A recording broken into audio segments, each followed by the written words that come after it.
Het is net de eerste keer dat er demonstreerd wordt tegen het Sint-Pieterfeest in Grauw. Sint-Pieter is de broer van Sinterklaas en Grauwsters vieren al zo'n 19e eeuw zijn intocht in het dorp.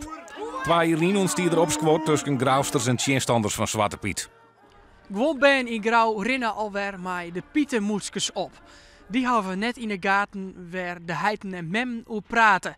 Die heiten en mem die hebben wisselende reacties op de geerkomsten die John houden wordt over de demonstratie. Ik ga er net heen, nee. Waarom net? Nou ja, ik heb daar geen zin aan. Ik vind gewoon flauwekul en ja, ik vind jammer dat het zo moet. Ik ga er persoonlijk niet heen. Ik ga ervan uit dat het allemaal wel meevalt. Dus, maar ik vind het wel goed dat ze het doen. In het eigen Sint-Pietersjournaal is al te zien dat Zwarte Piet dit hier echt best zwart is. En daar had de actiegroep moeite mee. Ik vind het zo leuk dat sommige mensen denken dat alle donkere mensen hebben last van Zwarte Piet. Maar dat is niet waar.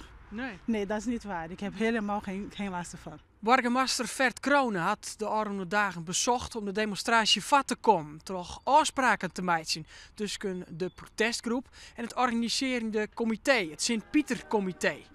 Maar het is net slagen. Ik ben bang, ja. Waar bent u bang voor? Ja, door de geweld.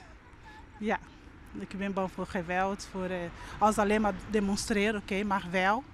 Maar ik ben bang alleen maar voor geweld. De beide partijen hebben vol met elkaar praten, maar binnen op een kwarte termijn net aan een oplossing kwam. En daarover zei burgemeester Vert Kronen het volgende. Ze mogen demonstreren, maar het feest moet ook doorgaan. De situatie in Grauw is lastig vanwege de kleine straten.